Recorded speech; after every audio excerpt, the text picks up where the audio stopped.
Hello everyone, welcome to my channel Bachelor Nation News fans. The Bachelor Season 29 has been a struggle from start to finish, and after Grant Ellis' snooze of a season, I don't think I can safely trust the show's producers to choose entertaining leads anymore. Throughout The Bachelor Season 29, I've been hopeful that Grant would wind up finding his way. After seeing him open up to Jen Tran during The Bachelorette Season 21, I felt like Grant would be a solid lead. With a decent amount of emotional availability, Grant seemed to be a responsible, upstanding guy despite the stories he'd shared about his family struggles in the past.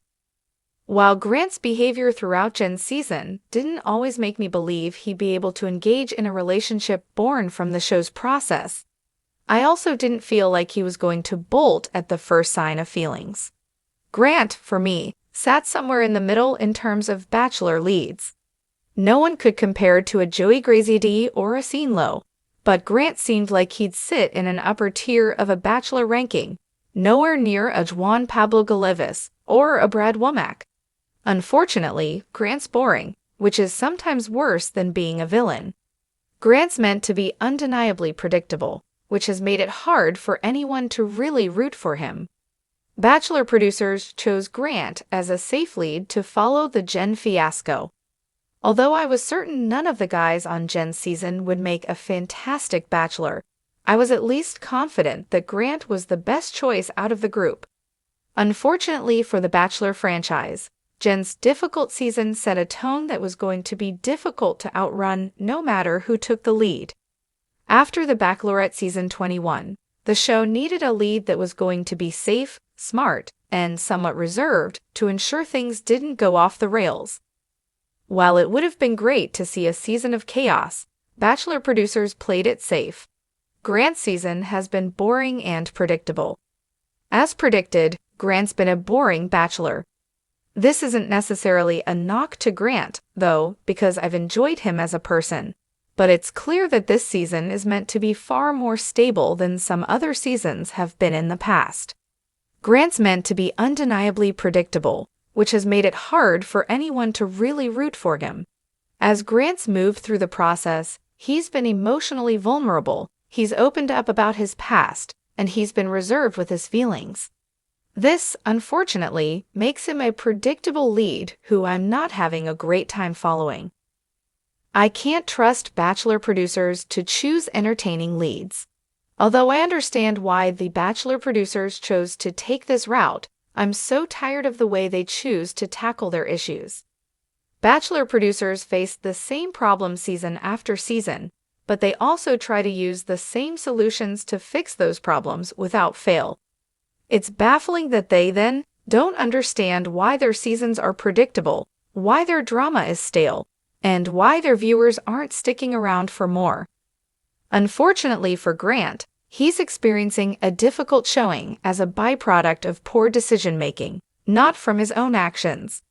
In all honesty, I don't think I can continue to watch shows in the Bachelor franchise if the show keeps choosing people to lead seasons who don't have a good reason to be there. More often than not, the producers choose a lead who's had an emotionally resonant arc in the previous season of The Bachelorette, but that doesn't always make a good Bachelor. If the Bachelor producers can't figure out how to choose dynamic leads and shake things up, I can't keep watching and waiting for them to change. When Grant Ellis was announced as the lead for the latest season of The Bachelor, there was a collective shrug across Bachelor Nation. Sure, he was good-looking in that chiseled, all-American way, but charisma, a compelling backstory, a spark that would set the screen on fire, none of the above. And yet, the Bachelor producers assured us that he was the perfect pick, that he was the ultimate romantic, and that his journey would be one for the books. It wasn't. Instead, we got the most painfully dull season in franchise history. It was a season of forced drama, manufactured tears, and the kind of half-hearted romantic gestures that made even the most devoted fans wonder if the show had lost its magic. So, after suffering through week after week of lifeless cocktail parties and lackluster one-on-one dates, I have to ask, do the Bachelor producers even know what they're doing anymore? The moment we should have seen this coming, Let's rewind to the very beginning. When Grant was first introduced, he was pitched as a charming underdog with a heart of gold.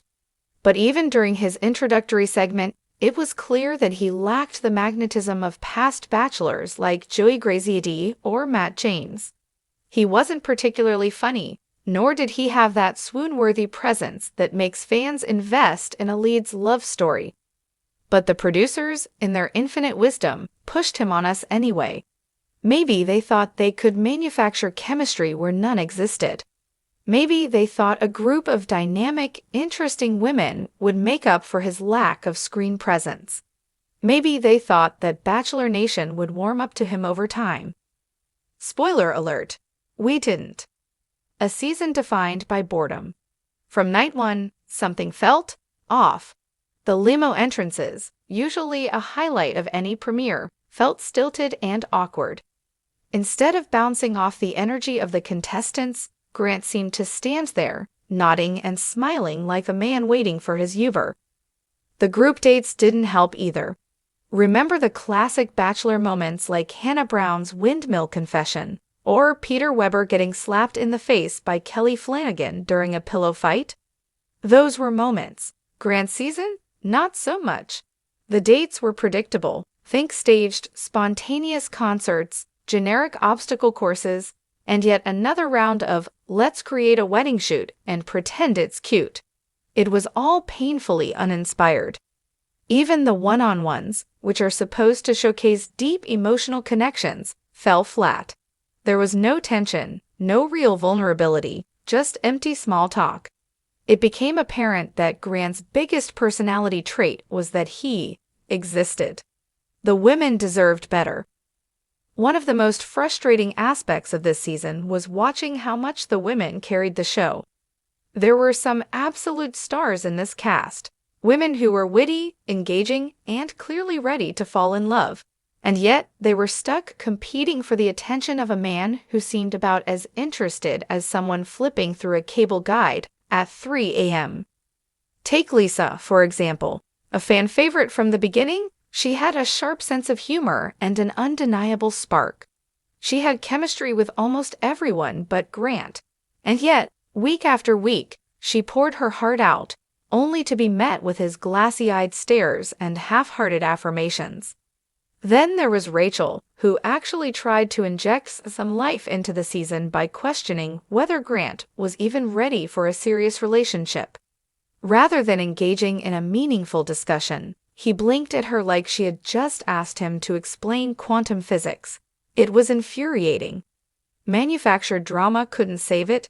By the time we hit the halfway point of the season, it was clear that the producers were scrambling. The usual tactics were deployed.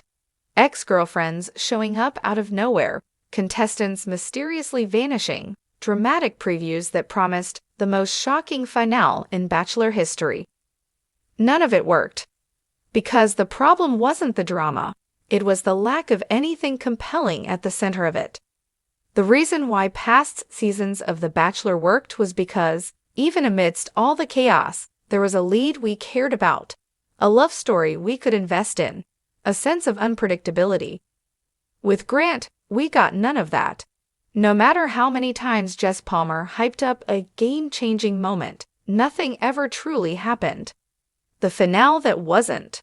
The final two women, both infinitely more interesting than Grant himself, deserved a grand, romantic, heart-pounding conclusion. Instead, we got a finale so uninspired that it felt like the Bachelor production team had given up halfway through. The proposal lacked emotion, the shocking twist was anything but, and the after the final rose special, a total Snoozefest where Grant muttered platitudes and dodged any real conversation. It was, in a word, embarrassing. So what now? At this point, I have to seriously question the judgment of the Bachelor producers. How did they not see this coming? How did they not realize that picking a lead with the energy of an undercooked potato would lead to one of the dullest seasons in franchise history? And most importantly, how can we ever trust them to make the right choice again? With The Bachelorette around the corner, I can only hope they've learned their lesson. Because if they give us another Grant Ellis situation, Bachelor Nation might not be willing to stick around much longer.